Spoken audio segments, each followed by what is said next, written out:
If you can remember, we had talked about table banking as a form of investment in an earlier video. In the same video, I had also stated that we were using Joywo as our facilitator. Fast forward to today, currently, and we quit Joywo.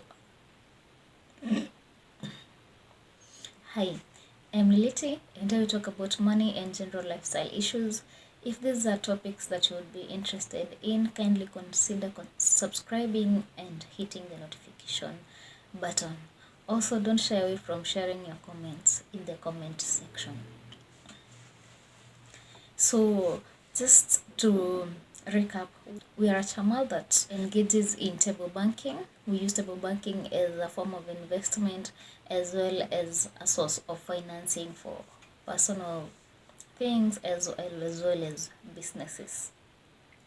So far so good, it has worked for us, but we felt that our facilitators, they changed their system, and we felt that it was no longer working for us, and therefore we decided to quit.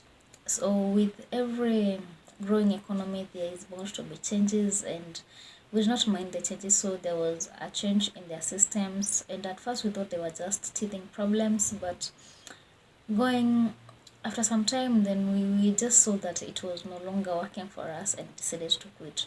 So what we quit was Joywo as a group and not table banking itself. So we quit Joywo but not table banking.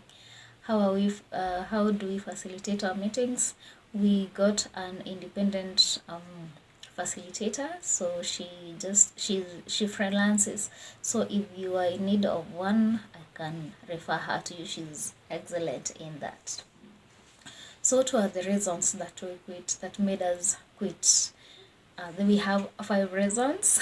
Maybe they're not sufficient for you, but these were our reasons. First and foremost, the interest calculations on loans changed drastically. Before, there was the 12% that we were 12% per annum, but now it doubled. It was, for a loan of, let's say, 500,000 that you payable in 2 years, that would be required to pay a total of 560 at the end of it, meaning that your interest would have been 60,000. The interest now for the same period and same amount of loan for the same principal now became 120,000. So instead of 60, it became 120, meaning that the interest rate was like almost at 24% if you were to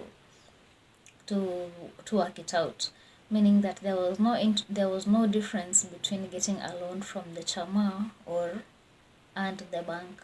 We were avoiding the bank because it had exorbitant interest rates, so we were trying to find something lesser.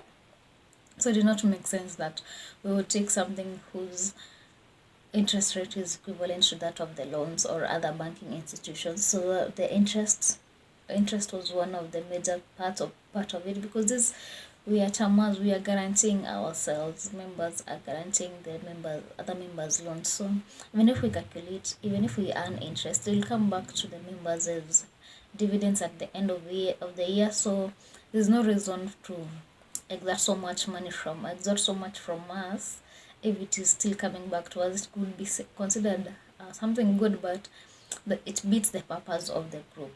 That is just what I'm saying. It beats the purpose.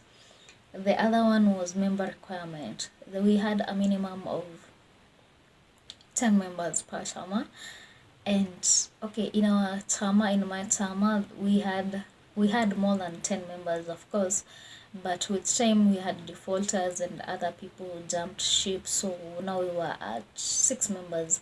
So telling us that we need to add 4 more members after we have gone through losing money through defaulting, it seemed like it was just not something that we wanted to consider, because we had gelled, we have come this far. It's been years of knowing each other and coming to trust each other with money. We have lost money together, so there was no way we were going to add more members. So that one was a no for us. The other thing was defaulters. They changed their systems so that they exempted themselves from liability. So if you were to suffer defaulting, like a member just defaults, they were not going to follow up on that member. It was up to you as a group to know what you're going to do, whether you're going to engage advocates or how you're going to recover your money. That was up to you. That was entirely up to you. You're not even going to write them a letter or anything. It is just up to you. So you see, if they're not going to act on your when you need them, then why do you need them in there? So why not just follow up on your own while you are doing it for yourself?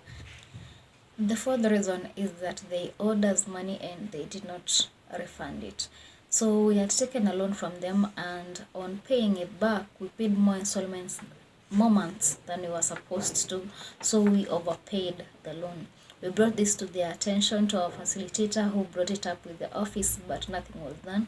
They asked us to write, and 3 years down the line, we wrote them again. They were following up on it. The system now changed, and then the new admins that came in, we wrote them again, and this time we threatened to pull out of Joywo. They did not respond. They just said okay. Like, they did not even write us back or anything. They said we do it in writing, so we did, but they just said yeah, okay, and they did not follow up on it. So we just lost our money to them, and that was the end of it. The fifth one was that it is cheaper to have an independent facilitator than to be with them. So that one is self-explanatory. And just a bonus point was that they were switching like facilitators. They will switch facilitators at will. Like, okay, you have been with for example, you have been with a facilitator since the beginning of the year, or for years. You've run with a facilitator for some time, you've gelled, you're working together, and it's working for you. Then at the end of the year, when they're calculating dividends, the last meeting of the year, that is when dividends are given, and members feel very generous during that period because you've just received your dividends, and so you want to share with your facilitator who has made this possible for you, because it is tough, because it is not easy.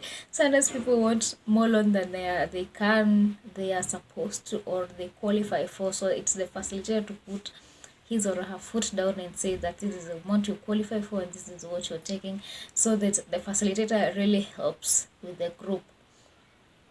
So at the end of the year, you want to appreciate this member and give her or him a token of appreciation. But now the system has it that on that end of year meeting, your normal facilitator is not the one that will come to your meeting. You'll be attended to by another facilitator who is a stranger to you, meaning that he or she is a stranger, so you're not going to be giving them anything. But what they forget is that if you still want to give that person, your regular facilitator, something, you're still going to send it to them, because you have their number, because that's how you've been working. But it just seemed off, and it was not appealing to us. But for the other reasons, those were the last straw that broke the camel's back. So in case you're interested in a facilitator, you formed your own group and you're interested in a facilitator, you can hit me up, and I'll give you the phone number of our facilitator. She's amazing. She's really good. She can really help you in your group. See you on the next one. Thank you.